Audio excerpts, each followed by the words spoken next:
Ինչ կանեք դուք, եթե ձեզ մանկուց համեմատության մեջ դնային պատմության լավագույն ֆուտբոլիստների հետ եւ յուրաքանչյուր ձախողման դեպքում գլխավոր մեղավորը դառնայիք դուք։ Նա հանճար է, բայց առաջնորդ չէ։ Նրա մասին ասել է մի մարդ, ով պետք է նրան սովորեցնել առաջնորդել։ Ինչու նրա բուժման համար ծախսել այդքան գումար։ Գուցե նա երբեք չդառնա մեծ ֆուտբոլիստ։ Այս խոսքերը ճակատագրական կարող է լինել հիվանդություն ունեցող երեխայի համար, եթե Բարսելոնային մի օր չտեսնեին նրան ֆուտբոլ խաղալուց։ Նա պիտի դառնար այդ ակումբի պատմության լավագույնը եւ հետո ֆինանսական խնդիրների պատճառով մտածեր պետք է արդյոք դատի տալ նրանց թե լուր հեռանալ։ Եվ հետո նա արեց մի բան, որ ստիպեց 5 միլիոն մարդու խելակորից դուրս գալ փողոց։ Այդ պահին հանճարը դարձավ առաջնորդ։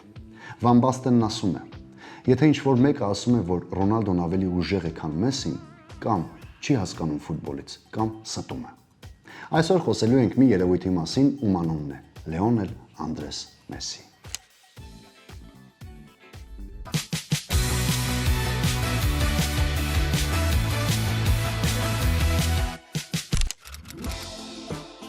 Լեոնել Անդրես Մեսսին ծնվել է 1987 թվականի հունիսի 24-ին Արգենտինայի Ռոսարիո քաղաքում։ Նա ընտանիքի երրորդ երեխան էր, ուներ երկու մեծ եղբայր՝ Ռոդրիգոն եւ Մատիասը, եւ կրտսեր քույրը՝ Մարիա Սոլը։ Հայրը Խորխե Օրասիոն ուներ իտալական եւ իսպանական, մասնավորապես կատալոնական ծագում։ Մայրը Սելիա Մարիա Կուչիտինի, իտալական։ Մեսսին մեծացել է Ռոսարիոյի հարավում գտնվող թաղամասերում։ Այդտեղ կյանքը շատ սովորական էր։ Փոքր տներ, բակեր, որտեղ բոլորը ճանաչում են միմյանց, իսկ ֆուտբոլը առօրյայի անբաժանելի մասն էր։ Հայրը աշխատում էր պողպատի արտադրամասում, մայրը մագնիսների արտադրությամբ զբաղվող գործարանում, իսկ աշխատանքից հետո նաև մաքրուհի։ Ընտանիքը մեծ եկամուտ չուներ, բայց կրտնաջան աշխատանքի շնորհիվ ապահովում էին ընտանեկան ծախսերը։ Ֆուտբոլը նրանց տան կյանքի մի մասն էր։ Հայրը մարզում էր տեղի Գրանդոլի ակումբի մանկապատանեկան թիմը, եւ հենց այդտեղ էր Մեսսին առաջին քայլերը կատարել ֆուտբոլում, ընդամենը 4 տարեկանում։ Ռոսարիոյի փոքր դաշտերում էին խաղում նաև Մեսսիի մեծ եղբայրները։ Մեսսին միշտ իրենց կողքին էր, սկզբում որպես փոքր եղբայր, որը գնդակներ բերում, հետո արդեն թիմակից։ Եղբայրների հետ ֆուտբոլ խաղալը շատ էր օգնել Մեսսին, քանի որ նրանք ավելի մեծ էին եւ փորձառու, ֆիզիկապես ուժեղ եւ բարձր ռիթմով էին ֆուտբոլ խաղում։ Մեսսին ստիպված էր արագ մտածել, արագ արձագանքել ու գնդակն ավելի լավ պահել իր մոտ, որպեսզի կարողանար նրանց մակարդակին համապատասխանել։ Հետագայում հենց այդ խաղերն էին, որ նրան սովորեցրեցին խաղալ սեղմ տարածքներում եւ ծանր մենամարտերում չբաժանվել գնդակից։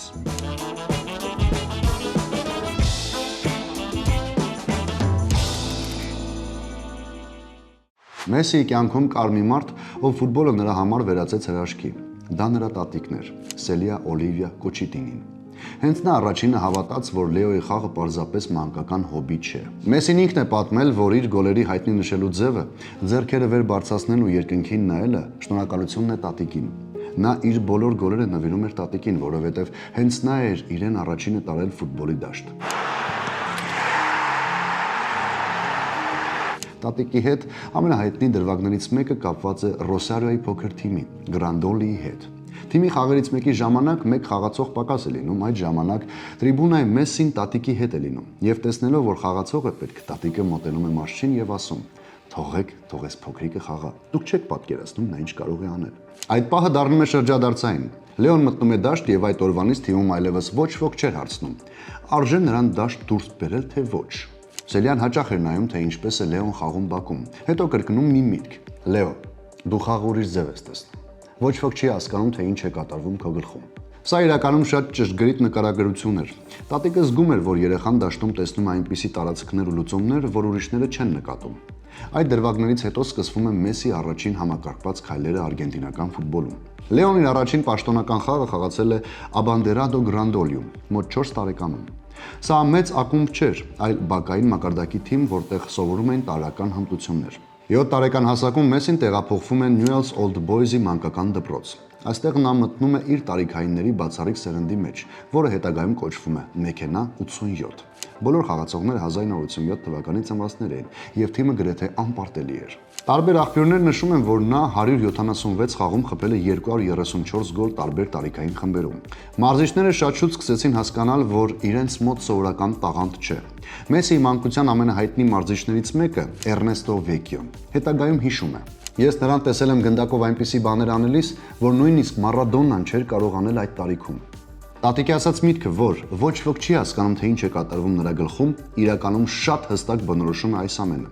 Մեսին փոքր հասակում արդեն խաղում էր իր տարիքից բարձր խմբերում, մասնակցում էր թիմի գրեթե բոլոր գոլային կոմբինացիաներին եւ մեկ սեզոնում կարող էր խփել այնքան գոլ, որքան սովորական երեխան չի խփի մի ամբողջ մանկապատանեկան կարիերայի ընթացքում։ Եթե այս ձևաչափը ձեզ դուր է գալիս, սեղմեք լայք, դա մեզ ցույց կտա, որ նման պատմությունները ձեզ հետաքրքիր են։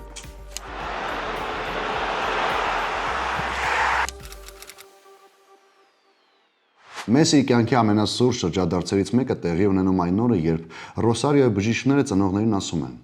«Ձեր տղայի աճը նորմալ չի ընթանում»։ Մոտ 10 տարեկանում արդեն ակնհայտ էր, որ Լեոն զգալիորեն ցածրահասակ էր իր տարիքակիցներից։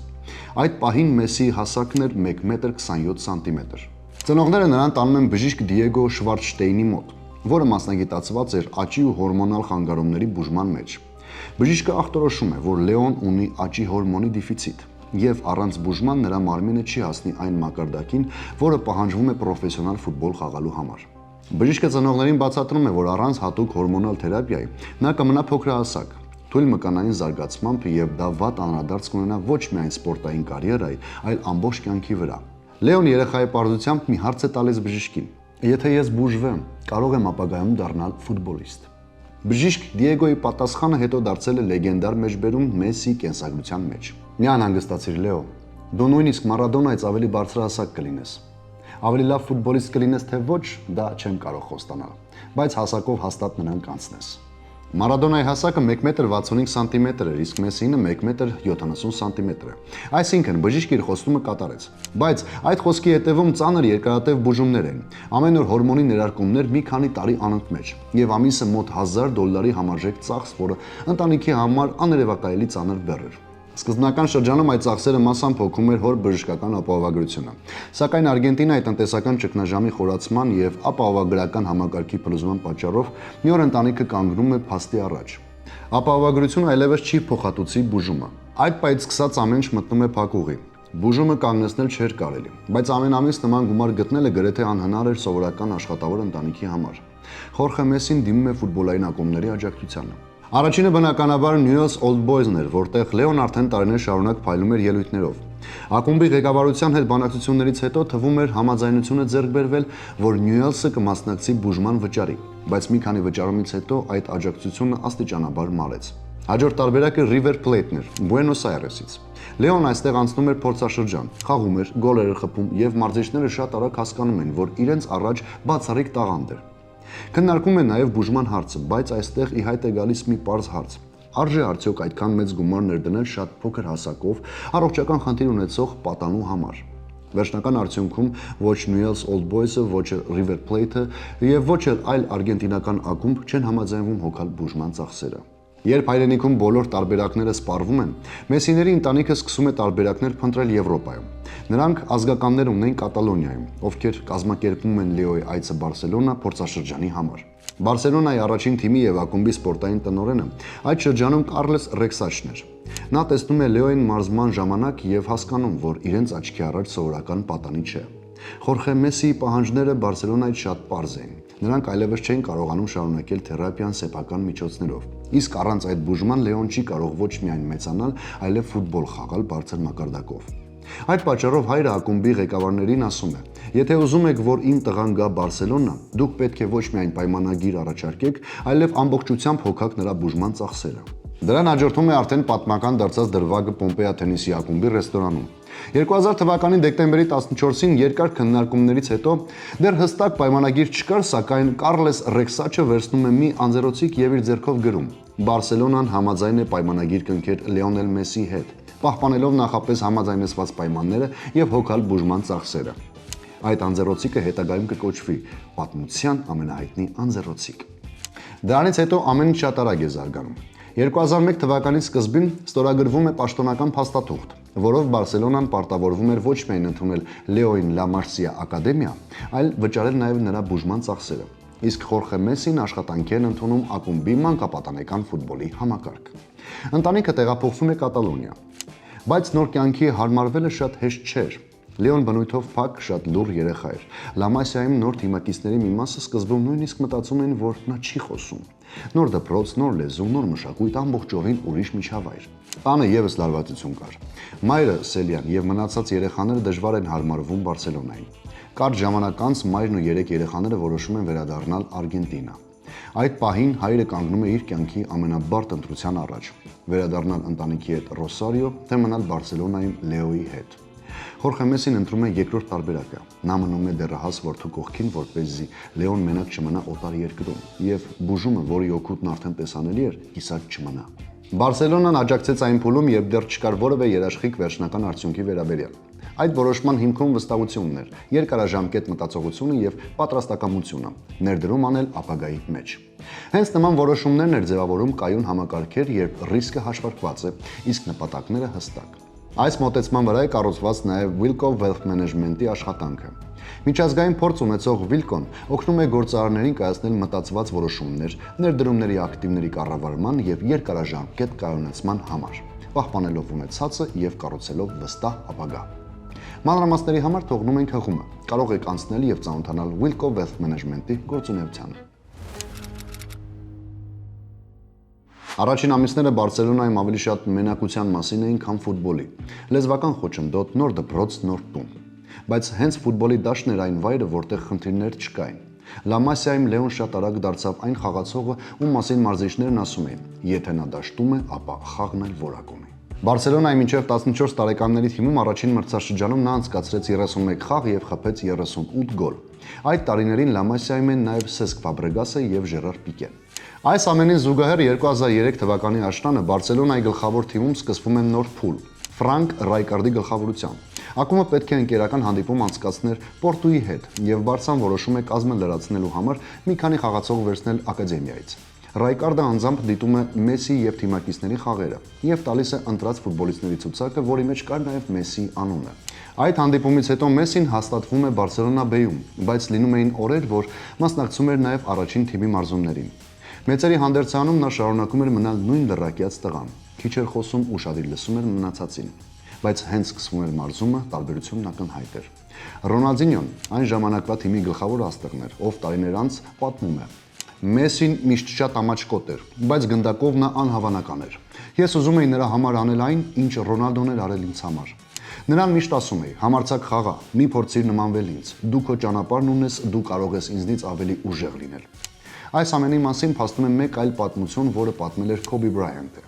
Երբ նա Բարսելոնայի մարզումներից մեկի ժամանակ հանդիպում է Ռոնալդինյոին, Ռոնին նրան ասում է. տեսնում ես այն փոքրիկ տղային, նա մի օր աշխարհի լավագույն ֆուտբոլիստն է դառնալու։ Եվ ահա 2004 թվականի հոկտեմբերի 16-ին Ֆրանկ Ռայկարդը առաջին անգամ նրան ընդգրկում է հիմնական թիմի հայտացուցակում Լա Լիգայի Էսպանյոլի հետ հանդիպման համար։ Խաղը տեղի է ունենում Մոնջուիկի օլիմպիական մարզադաշտում։ Երկրորդ խաղակեսի վերջում Լեոն փոխարինելով Դեկոին մտավ խաղադաշտ։ Այդ պահին Լեոն դարձավ ակումբի պատմության ամենաերիտասարդ խաղացողը, ով երբևէ դուրս էր եկել պաշտոնական խաղի Բարսելոնայի կազմում։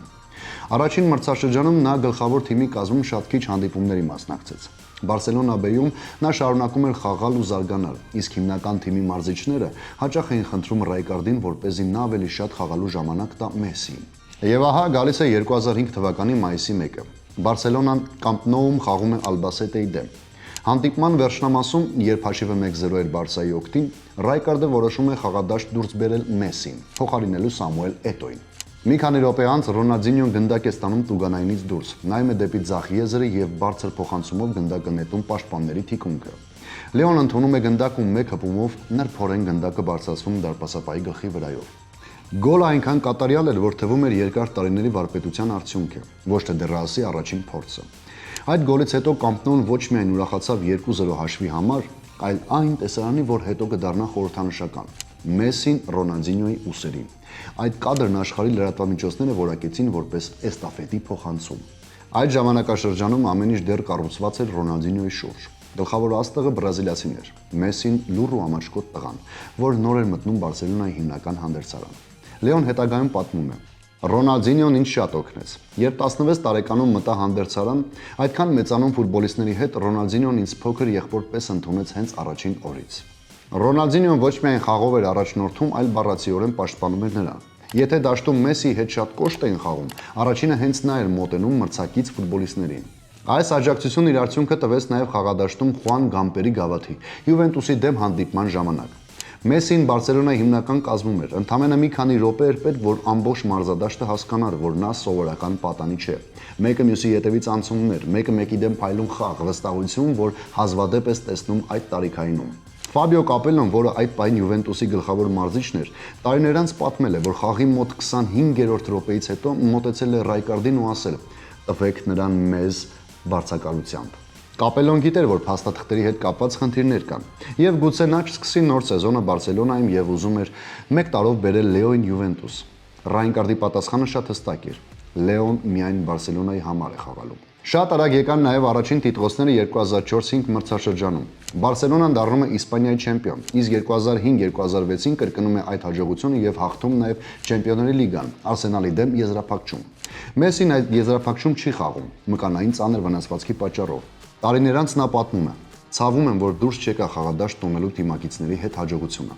Այդ պահին մտածում էի միայն այն մասին, որ չեմ խաղացել»։ 2007 թվականի մարտի 10-ին Էլ Կլասիկոյում, որը տեղի ունենում Բարսելոնայում, Ռեալ Մադրիդի հետ խաղը ավարտվեց 3-3։ Մեսին խփեց իր առաջին հետ-տրիկը։ Նա հավասարեցրեց հաշիվը, նորից վերադարձրեց թիմին խաղի մեջ ու ամենավերջին լրացուցիչ րոպեին խփեց 3-րդ գոլը, դառնալով ամենաերիտասարդ ֆուտբոլիստը, ով 3 անգամ գոլ է խփում Էլ Կլասիկոյում։ Այդ տարիներին, երբ Մեսին մեկը մյուսի ետևից գոլեր էր խփում, թիմի խաղը կայուն չէր։ Վնասվածքներ, մրցաշարերում կորցրած հնարավորությունները եւ ամենակարևորը Ռոնալդինյոյի անկումը։ Այդ ամենը տարավ նրան, որ Բարսելոնան որոշեց սկսել նոր էջ։ 2008-ին Ռոնալդինյոն հեռացավ ակումբից։ Նրա հեռանալը ինձ շատ մեծ ցավ պատճառեց։ Ռոնալդինյոն շատ բան է տվել այս ակումբին եւ ես կուզեի մի քանի տարի եւս խաղալ նրա հետ։ Բայց հենց այդ պահից փոխվեց նաև Մեսիի դերը։ Նախ նրան տվեցին 10 համարը, որը կարծես այդ էստաֆետի փոխանցման եւս մեկ հստակ քայլ էր։ Միաժամանակ Չավի Հեռնանդեսը եւ Անդրես Ինիեստան հասունանում էին որպես խաղացող, ովքեր կարող էին կառավարել ամբողջ խաղի տեմպը, գնդակը պահելով, արագացնելով կամ դանդաղեցնելով այն։ Նրանց կողքին էր Սերխիո Բուսկետսը, որպես պաշտպանական հենասյուն, ով միաժամանակ խաղը կառուցում էր պաշտպանությունից դուրս գալուց։ Այս երեակը Չավի, Ինիեստա, Բուսկետս ստեղծում էին այն հիմքը, որի վրա Մեսին արդեն կարող էր խաղալ իր ֆուտբոլը, գտնել ազատ տարածքներ, ստանալ գնդակը ճիշտ պահին եւ ավարտին հասցնել գրողները։ 2008 թվականին թիմի ղեկը ստանձնեց Պեպ Գուարդիոլան, նախկին կապիտանը, որը շատ լավ գիտեր եւ Լա Մասիայի դպրոցը եւ ակումբի փիլիսոփայությունը։ Նա շատ པարզ պատկերացում ուներ. Բարսելոնան պիտի խաղա այնպիսի ֆուտբոլ, որտեղ գնդակը ավելի արագ է շարժվում, քան մրցակիցը։ Նա Մեսին սկզբում օգտագործեց աջ եզրում, որտեղ Լեոն կարողանում էր ներխուժել Ստուգանային հրապարակի կենտրոն եւ ձախ ոտքի հարվածով պտտեցնել գնդակը դեպի դարպասը։ Բայց մի օր Ռեալ Մադրիդի դեմ կարևոր խաղից առաջ Պեպը կանչում է նրան եւ առաջարկում է մի բան, որը փոխում է ոչ միայն Մեսիի դերը, այլ ամբողջ ժամանակակից ֆուտբոլը։ Պեպը նրան ասում է. «Մենք քեզ կդնենք կենտրոնական հարձակվողի տեղում, բայց դու չես մնալու այնտեղ։ Դու հաճախ իջնելու ես միջնագից, միանալու ես Բուսկետսին, Չավին, Ինիեստային։ Եթե Ռեալի կենտրոնական պաշտպանները քեզ հետ դուրս գան, ապա մեր արագ եզրայինները Էտոն ու Անրին կգան նրա թիկունքը։ Եթե դուրս չգան, դու միշտ ազատ կլինես գնդակը ստանալու համար»։ Ֆուտբոլային լեզվով ասած, կեղծ 9 համար։ 2009 թվականի մադրիդյան Էլ Կլասիկոն ավարտվեց 6-2 հաշվով Բարսելոնայի օգտին։ Վերլուծաբանները գրում են, որ Գուարդիոլայի Բարսելոնան ոչ թե պարզապես պահում է գնդակը, այլ օգտագործում է տարածքը, սեղմում է պաշտպանվելիս, լայնանում հարձակվելիս, իսկ այդ ամբողջ շարժման մեջ ամենակարևոր խաղացողը Մեսին էր։ 2008-ին մրցաշրջանը ավարտվեց պատմական տրեբլով՝ Լա Լիգա, Իսպանիայի գավաթ, Չեմպիոնների լիգա, 3 չեմպիոնական տիտղոս։ Մեսին բոլոր մրցաշարերում միասին խփեց 40 գոլ, իսկ Մանչեսթեր Յունայթեդի դեմ եզրափակում նրա գլխի հարվածով գոլը դարձավ ամբողջ այդ շրջանի խորհրդանիշը։ Փոքր հասակով, բայց ճիշտ պահին ճիշտ տեղում հայտնվելով ու ցատկելով, նա գլխով ուղարկեց գնդակը Վան դեր Սարի դարպասը եւ կարծես փակեց բոլոր հարցերը, թե կարող է արդյոք նա որոշիչ դեր ունենալ մեծ խաղերում։ Այդ խաղի հետ կապված կա մի շատ հետաքրքիր դրվագ, երբ Ալեքս Ֆերգեսոնի օգնականներից մեկը առաջարկում է փոփոխություններ կատարել դաշտի կենտրոնում, քանի որ նրանց մոտ շատ քիչ է գնդակ հայտնվում։ Ֆերգեսոնը պատասխանում է. «Դու հիմա տեսնում ես երևի թե պատմության լավագույն խաղը, պարզապես վայելիր այն։ Միևնույն է, մենք արդեն պարտվել ենք այս խաղում»։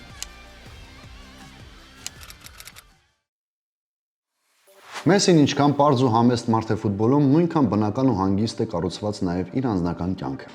Նրա ու կնոջ Անտոնելայի պատմության մեջ չկա ոչ շոուներ, ոչ սկանդալներ։ Լեոն ու Անտոնելան միմյանց ճանաչում են դեռ Ռոսարիոյից։ Անտոնելան Մեսսիի մանկության լավագույն ընկերներից մեկի Լուկաս Սկալիայի բարեկամն է, ու Լեոն փոքր ժամանակ հաճախ էր գնում իրենց տուն։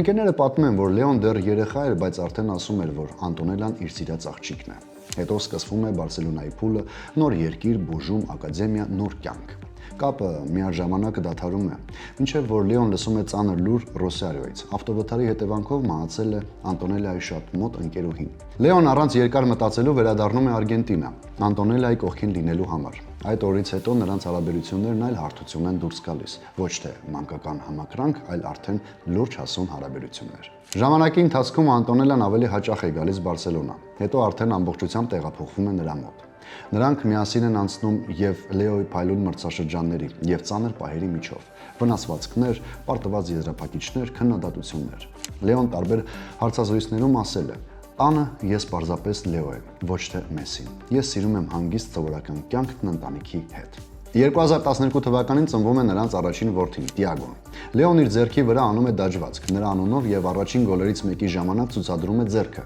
մատը բերանին դնելով ու նայելով տեսախցիկին։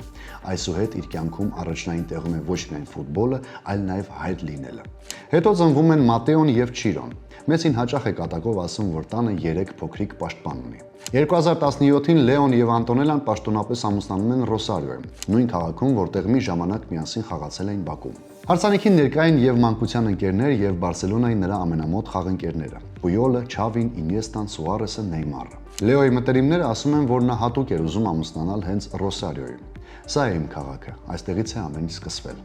Ամենահետաքրքիրն այն է, թե որքան հանգիստ ու կայուն է մնացել նրանց հարաբերությունները տարիներ շարունակ։ Երբ շատ այլ աստղերի շուրջ անդադ լսում ես բաժանումների, սկանդալների, աղմուկոտ պատմությունների մասին լուրեր, Լեոյի ընտանիքը գրեթե միշտ դուրս է այդ ամենից։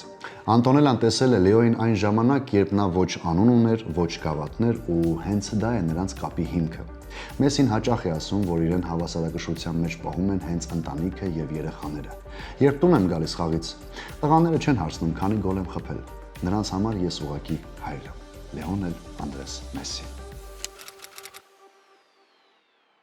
Բարսելոնայում Մեսսիի պատմությունն ըստ էության երկու մեծ փուլ ունի։ Սկզբում անդադ աճ, գոլեր ու գավաթներ, հետո երկար բարդ տարիներ, ֆինանսական ճգնաժամ, ղեկավարման սխալներ ու ցավալի հրաժեշտ։ 2008-ից 2015 թվականներին Մեսսին արդեն թիմի սիրտն ու ուղեղն էր։ Գվարդիոլայի ու հետո նաև մյուս մարզիչների տարիներին Բարսելոնան հաղթում է 10 չեմպիոնություն Լա Լիգայում եւ 4 չեմպիոնների լիգա։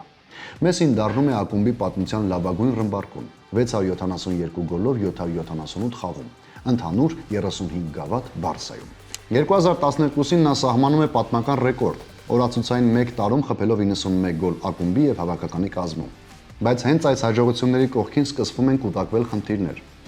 Թիմը դանդաղորեն քանդվում էր ներսից։ Կարևոր խաղացողները հեռանում էին, տարբեր մարզիչներ էին գալիս գնում, իսկ Չեմպիոնների լիգայում Բարսան մի քանի տարի անընդմեջ ցավալի կերպով ձախողումներ էր ունենում։ 2018-ին Ռոմայի հետ քառորդ եզրափակում սեփական դաշտում 4-1 հաշվով հաղթելուց հետո Հռոմում պարտվեց 0-3 հաշվով։ 2019-ին Լիվերպուլի հետ առաջին խաղում 3-0, բայց Էնֆիլդում 0-4։ 2020-ի օգոստոսի 14-ին ամենածանր հարվածը Բավարիայի դեմ 8-2 հաշվով խաղն էր։ Այս ամենի ֆոնին հասունանում են նաև ֆինանսական խնդիրները։ 2017 թվականի նոյեմբերին Մեսին եւ ակումբը ստորագրեցին նոր պայմանագիր, որը իսպանական El Mundo թերթի հրապարակած փաստաթղթերի համաձայն հասել էր մինչև 555 միլիոն եվրոյի, 4 մրցաշրջանի համար, եթե բոլոր բոնուսային պայմանները կատարվեին։ Այդ պայմանագրով Մեսին տարեկան ստանում էր մոտ 138 միլիոն եվրո։ Նույն պայմանագիրը ներառում էր նաև հսկայական հրաժարագին՝ 700 միլիոն եվրո, ինչը իրականում ցանկացած ակումբի համար անիրական թիվ էր։ 2020 թվականի օգոստոսին Բավարիայի 8-2 հաշվով պարտությունից հետո Մեսին ուղարկում է պաշտոնական նամակ, որտեղ հայտնում է, որ ուզում է զրոյական գումարով հեռանալ ակումբից։ Նրա գործակալները պնդում են, որ պայմանագրում կա կետ, որը թույլ է տալիս նրան յուրաքանչյուր սեզոնի վերջում հեռանալ, եթե որոշակի ժամկետից առաջ տեղեկացնի ակումբին։ Բարսան պատասխանում է, որ այդ ժամկետը արդեն անցել է եւ որ տեղափոխման կետը այլևս ուժի մեջ չէ։ Հետևաբար, եթե որևէ ակումբ ցանկանում է ձեռք բերել Մեսին, պետք է վճարի հրաժարագին։ Ի վերջո Մեսին որոշեց հարցը չհասցնել դատարան։ Հիմնական պատճառներից մեկն այն էր, որ նա չէր ուզում իր կյանքի ակումբի հետ դատական վեճի մեջ մտնել։ Իսկ դուք ինչ կանեք նրա փոխարեն։ Կարող եք կիսվել ձեր կարծիքով մեկնաբանություններում։ Միևնույն ժամանակ ի հայտ են գալիս Բարսելոնայի ֆինանսական խնդիրները։ 2021 թվականին ֆինանսական հաշվառման ընթացքում պարզ դարձավ, որ ակումբի ընդհանուր պարտքը հասել է մոտ 1 միլիարդ 35 միլիոն եվրոյի։ Ակումբի աշխատավարձային ֆոնդը մի քանի տարում աճել էր ավելի քան 60%-ով։ 2021 թվականի հունիսի 30-ին ավարտվեց Մեսսիի գործող պայմանագիրը եւ նա դարձավ ազատ գործակալ։ Այդ ընթացքում արդեն վերադարձել էր Ժուան Լապորտան եւ կողմերը հասել էին նոր համաձայնության։ Մեսսին համաձայնել էր իր աշխատավարձը մոտ 50%-ով կրճատել ու մնալ ակումբում, բայց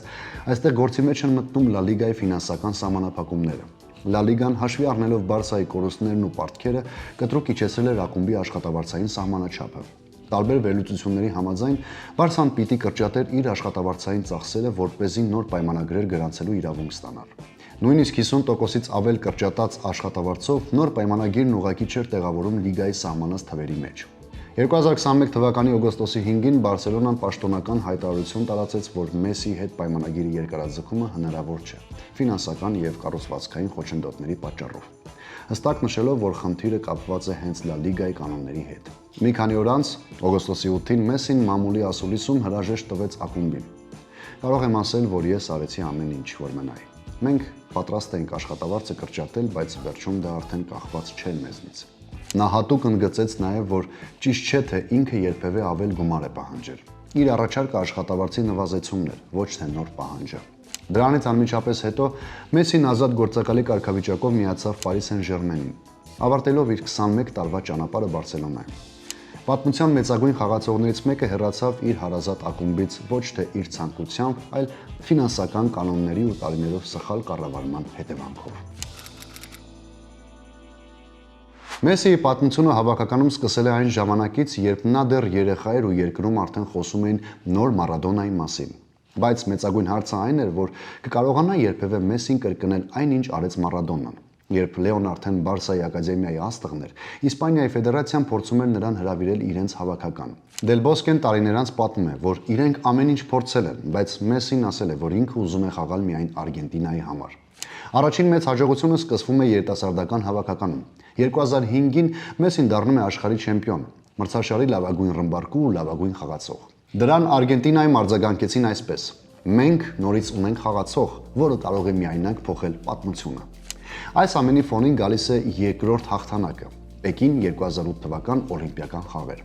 Բարսելոնան սկզբում չէր ուզում բաց թողնել Մեսսին, որովհետև մրցաշարը համընկնում էր Չեմպիոնների լիգայի խաղերի հետ։ Բայց Պեպ Գուարդիոլան, ով նույնպես երիտասարդ ժամանակ օլիմպիական ոսկի էր նվաճել, թույլ տվեց նրան գնալ Արգենտինայի օլիմպիական թիմ։ Արդյունքում Արգենտինան անցնում է ամբողջ մրցաշարը առանց պարտության։ Սա Արգենտինայի երկրորդ անընդմեջ օլիմպիական ոսկին էր, իսկ Մեսսին արդեն այդ տարիքում հավաքականի հետ ուներ 2 գավաթ։ Բայց գլխավոր հավաքականում ամեն ինչ այդքան էլ հարթ չէր։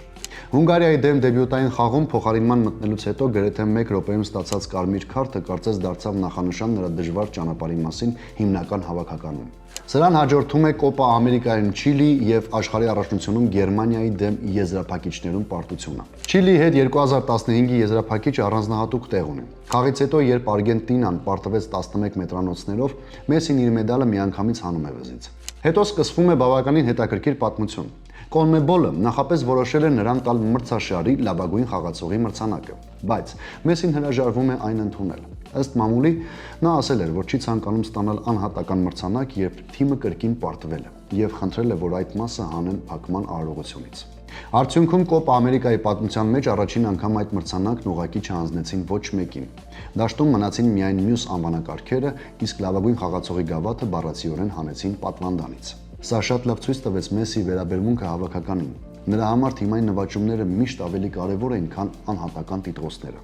Իսկ 2016-ի Կոպա Ամերիկայից հետո ամեն ինչ պայթեց։ Չիլիի դեմ հերթական եզրափակիչ, հերթական 11 մետրանոցների սերիա։ Մեսսին վրիպում է, Արգենտինան պարտվում է ու հենց հանդերձարանում նա ասում է.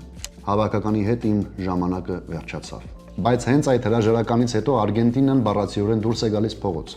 Բուենոս Այրեսի կենտրոնում մարդիկ են հավաքվում պաստառներով։ Քաղաքական գործիչներից մինչև նախկին ու գործող խաղացողներ հրապարակավ խնդրում են նրան մի հեռացիր։ Իսկ Մարադոնայի կարծիքը Մեսսիի վերադառնալու մասին միանշանակ չէր։ Մեսսին հիանալի ֆուտբոլիստ է, բայց առաջնորդի բնավորություն չունի։ Եվ եթե նույնիսկ Լեոն որոշի վերջնական հեռանալ, ժողովուրդը չպետք է նրան մեղադրի, այլ պետք է շնորհակալ լինի, որ նա այսքան նվիրվել է հավաքականին։ Վերադարձի դուռը բացում է նոր գլխավոր մարզիչ Էդգարդո Բաուսան։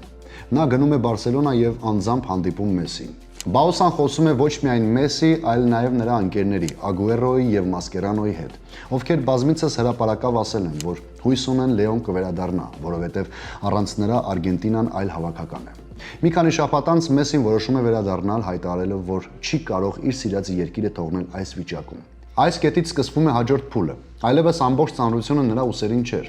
Դրա հետ մեկտեղ նա հավաքել էր փորձ հավաքականի կազմում։ Դա հստակ երևաց թե 2018-ի աշխարհի առաջնության Ֆրանսիայի դեմ պարտության ժամանակ, թե հաջորդ տարիներին։ Բայց իրական շրջադարձը 2021-ի Կոպա Ամերիկան էր։ Բրազիլիայի դեմ եզրափակչից առաջ Մեսսին հանդերձարանում թիմակիցներին հիշեցնում է, որ այս առաջնությունը սկզբում պետք է կայանար Արգենտինայում, բայց համաճարակի պատճառով տեղափոխվել է Բրազիլիա։ Դա լրացուցիչ մոտիվացիա էր Արգենտինայի հավաքականի համար։ Այդ խաղում Արգենտինան հաղթում է եւ Մեսսին վերջապես ձեռք է բերում առաջին մեծ գավաթը հավաքականում։ Մեսսին խաղից հետո ասել է. «Շատ անգամ եմ դաշտից հեռացել սարսափելի տրամադրությամբ, բայց գիտեի, որ մի օր պիտի ստացվի»։ Այդ գիշեր երկիրը ոչ միայն տոնում էր առաջին մեծ տիտղոսը 28 տարվա ընթացքում, այլ նաև չակերտավոր ասած ներողություն էր խնդրում Մեսսիից, վանկարկումներով, երգելով, պաստառներով։ Հենց Կոպայից հետո Քաթարի աշխարհի առաջնությունն այլ տրամաբանությամբ էր սկսվում։ Սաուդյան Արաբիայից կրած սենսացիոն պարտությունից հետո լրատվամիջոցները նորից բարձրացնում են հին խնդիրները, բայց Մեսսին թիմի ներսում արդեն գիտեր ինչ է պետք անել։ Եվ Մեքսիկայի դեմ խփած գոլը դարձավ կարևոր դրվագներից մեկը հաղթական ճանապարհի։ Այդ գոլը մաքուր ազատության զգացում տվեց թիմին, նշում էր Մեսսին։ Իսկ Ֆրանսիայի դեմ եզրափակիչը դարձել էր աշխարհի պատմության ամենադրամատիկ խաղերից մեկը՝ 3-3 հաշվով։ Վերջում ամեն ինչ հասնում էր 11 մետրանոցների, որտեղ Արգենտինան հաղթում է 4-2 հաշվով։ Արգենտինայում այդ հաղթանակից հետո տեղի է ունենում այն, ինչը բառացիորեն պատմության գրքերում է գրվելու։ Ըստ տարբեր աղբյուրների, Բուենոս Այրեսի փողոցներ է դուրս գալիս մոտ 4-ից 5 միլիոն մարդ։ Հրապարակներում Մարադոնայի նկարների կողքին հայտնվեց Մեսսին, իսկ պաստառների վրա գրված էր. «Մարադոնայի ձեռքը մեզ ուղարկեց Մեսսին»։ Մարադոնայի հետ համեմատությունը սկսվում է մանկությունից։ Նույն երկրի ֆուտբոլիստներ աղքատ թաղամասերից, նույն հասակի, նույն խաղաոճի, նույն ձախ ոտքի կախարդանքով։ Հետո շարունակվում է դաշտում սոլո գոլերով, որոնցից ամենահայտնիները գրեթե արտացոլում են մեկը մյուսին։ Մարադոնայի գոլերը Անգլիայի, Մեսսիի գոլերը Խետաֆեի եւ Էսպանյոլի դեմ։ Սակայն խաղադաշտից դուրս Դիեգոյի կյանքը լի էր հակասություններով, կախվածություններով ու քաղաքական պայքարներով։ Մեսսին ավելի փակ, ընտանիքի ու աշխատանքի շուրջ կառուցված, գրեթե առանց սկանդալների։ Խոսելով Մեսսիի մասին, բնականաբար չեն կարող չանդրադառնալ դարի հարցին՝ Մեսսի թե Ռոնալդո։ Բայց այստեղ մեզ չեն հետաքրքրում գոլերի ու տիտղոսների քանակները։ Ավելի հետաքրքիր է, թե նրանց հակամարտությունը ինչ հետք է թողնում մինչ այսօր ֆուտբոլում։ Ռոնալդո՝ իդեալական մարզիկ, Մեսսին բնությունից տրված հանճար։ Սա ընդունված բնորոշում է նրանց մասին։ Ռոնալդոն այն ֆուտբոլիստն է, ով ինքն է կերտել իր կերպարը։ Նա հաճախ է ասում, որ առանց ամենօրյա աշխատանքի տաղանդը ոչինչ է։ Դու պետք է զգաս, որ լավագույնն ես, որպեսզի այդպես էլ խաղաս։ Դաշտում նրա կերպարը շատ ակնհայտ է, պահանջկոտ առաջնորդ, ով միշտ արդյունքի հետևից է վազում։ Մեսսին նրա հակապատկերն է։ Խաղադաշտից դուրս ժամանակի մեծ մասը անց է կացնում ընտանիքի հետ, զբաղվում երեխաների կրթությամբ։ Նա հազվադեպ է խոսում իր մասին, իրեն աշխարհի լավագույնը չի համարում։ Դաշտում ոչ մեկին չի ստիպում խաղալ իր համար, չի բղավում, չի խաղում առաջնորդի դերը, ուղղակի վերցնում է գնդակ ու շարժվում առաջ։ Նա թիմակիցներին չի ասում՝ եկեք իմ հետևից, այլ այնպես է խաղում, որ ակամայից այդպես է ստացվում։ Ռոնալդոն հարցազրույցներից մեկում խոստովանել է, որ Մեսսիի հետ մրցակցությունը տարիներ շարունակ իրեն ստիպել է մնալ ամենաբարձր մակարդակի վրա, եւ որ ֆուտբոլում երկուսն էլ այս դարաշրջանը դարձել են ոսկե։ Player is magic top. As a person, we share the stage 16 years. Մեսսին իր հերթին ասել է, որ սա ոսկե ժամանակաշրջան է ոչ միայն իրենց, այլ բոլոր երկրպագուների համար։ Քրիստիանոն միշտ ուզում է ամեն ինչ հաղթել, միշտ, ամեն խաղում։ Մենք երկուսով շատ բան ենք արել, որ այսքան տարի մնանք բարձունքում։ Que sí, obviamente el City es uno de los equipos más fuertes del momento, junto por él creo que son los que más firmes se demuestran estar. Արտաքինից հաճախ էր թվում, թե նրանց միջև գրեթե պատերազմ է։ Էլ կլասիկոներ, ոսկե գնդակ, երկրպագուների անվերջ վեճեր։ Բայց իրենք ներսից այդ հակամարտությունն ավելի խաղաղ են նկարագրել։ Ռոնալդոն պատմել է, որ Մեսսիի հետ անձնական հարաբերություն չունի, բայց մրցակցությունը առողջ է ու մի օր հաճույքով նրա հետ կընտրեր։ Սա պատմության համար լավ մրցավազք է, ոչ թե թշնամություն։ Մեսին էլ ասել է. մենք ընկերներ չենք, բնական է, բայց մեծ հարգանք ունենք միմյանց նկատմամբ։ Խաղադաշտից դուրս նրանց տարբերությունը շատ ավելի ակնհայտ է։ Ռոնալդոն գիտակցված կերպով աշխատում է իր արտաքին կերպարի վրա։ Սկանդալային հարցազրույցներ, նկարահանումներ ֆիլմերում, գովազդներում, սեփական բիզնես նախագծեր։ Նա ոչ միայն խաղացող է, այլ նաև մեդիա դեմք, ով փաստացի թվերով դարձել է աշխարհի ամենահայտնի մարդը։ Մեսսին հակառակը։ Նրա անունը ֆուտբոլից դուրս այդքան շատ չի քննարկվում։ Ավելի քչախոս, առանց սկանդալային հայտարարությունների, սոցցանցերում հիմնականում ընտանեկան կադրեր ու ֆուտբոլի մասին պատմող պատմություններ։ Նա իհարկե նույնպես աշխատում է համաշխարհային բրենդների հետ։ Սպասված հյուր է մեգա շոուներում եւ ունի բազմաթիվ բիզնեսներ, բայց մարդկանց մեծ մասը նրան սիրում է առաջին հերթին որպես ֆուտբոլային հանճար, այլ ոչ թե որպես մեդիա դեմք։ 2009-ից 2018 թվականների ընթացքում նրանց ազդեցությունը ֆուտբոլում երևաց ոչ միայն դաշտում, այլ ամբողջ աշխարհում, երբ նրանք ամեն տարի բախվում էին Իսպանիայի առաջնությունում։ Լա լիգայի խաղերի դիտումները, Էլ կլասիկոների վարկանիշները, սոցիալական ցանցերում քննարկումները հասան պատմական ցուցանիշների։ Երկու մարդ բառացիորեն փոխեցին ոչ միայն Իսպանիայի, այլ ամբողջ աշխարհի ֆուտբոլ դիտելու սովորությունները։ Նրանց մրցակցությունը ստիպեց միլիոնավոր մարդկանց ընտրություն անել՝ Մեսսի թե Ռոնալդո։ Եվ այդ ընտրությունը հաճախ արդեն ավելին էր, քան պարզապես սպորտային համակրանք։ Ինչպես է ծնվում մեծությունը ֆուտբոլում։ Նրանց պարագայում սա միևնույն հարցի երկու տարբեր պատասխան է։ Մեկի դեպքում դա երկաթե կարգապահությունն է, անընդհատ աշխատելը, սեփական մարմինը գործիքի վերածելը։ Մյուսի դեպքում բնությունից տրված հազվագյուտ ունակությունը, տեսնել դաշտը ուրիշ անկյունից, զգալ գնդակ այնպես կարծես սոսնձված լինի ոտքին, ու այն մարմնի շարունակությունն է եւ այս ամենը համեստ բնավորության ու լուր աշխատանքի հետ միասին։ Եվ ով է ավելի լավը հարցը մի պահ դառնում է։ Ում պատմությունն է քեզ ավելի շատ հուզում։ Ռոնալդոյի պատմությունը նույնքան մարդկային է, որքան Մեսսին է։ Մեկինը սեփական կամքով հասնում է գագաթին, մյուսը տաղանդը դարձնում է լեզու, որով խոսում են միլիարդավոր մարդիկ։ Իսկ ֆուտբոլը, անկեղծ ասած, այս մրցակցությունից հետո այլևս երբեք նույնը չի լինի։ I was curious because we shared this stage 15 years, me and him. I don't know if it's ever happened in football. The same two guys in the same stage all the time. 2023 թվականին Մեսսին տեղափոխվում է Ինտեր Մայամի։ 2.5 տարվա պայմանագրով, որը բոնուսներով կարող է հասնել մինչև $150 միլիոն։ MLS Players Association-ի տվյալներով նրա երաշխավորված տարեկան վարձատրությունը շուրջ $20.4 միլիոն է, ինչի շնորհիվ նա լիգայի ամենաբարձր վարձատրվող խաղացողն է։ Իսկ Apple TV եւ Adidas-ի բաժնեմասից ստացած եկամուտները տարեկան ընդհանուր փաթեթը հասցնում է մոտ $50-ից $60 միլիոն։ Բացի դրանից պայմանագրում կա նաեւ հատուկ կետ։ Մեսսին կարիերան ավարտելուց հետո ունի ակումբի բաժնետեր դառնալու իրավունք։ Այսինքն, Մեսսին կարիերան ավարտելուց հետո մեծ հավանականությամբ կմնա ֆուտբոլում։ Իսկ խաղադաշտում Մեսսին բերեց ակումբի պատմության առաջին տիտղոսը՝ Leagues Cup 2023-ի չեմպիոն։ Մեսսին դարձավ մրցաշարի լավագույն ռմբարկու եւ խաղացող։ Այդ հաղթանակները շարունակվում են մինչև այսօր։ Եվ գուցե հենց սա է Մեսսիի ամենամեծ նվերը ֆուտբոլին։ Հիշեցնել, որ գումարներից, պայմանագրերից ու աղմկոտ վերնագրերից դուրս խաղի մեջ միշտ կա մի պահ, երբ ստադիոնը լռում է։ Էկրանի առաջ նստած մարդիկ լռում են եւ բոլորը միասին պարզապես սպասում են։ Հիմա ինչ է անելու Լեոն գնդակի հետ։ Այդ վարկյանը չի տեղավորվում ոչ մի վարկանշային աղյուսակի մեջ, չի չափվում գոլերով, փոխանցումներով, ոսկի գնդակներով ու թվերով։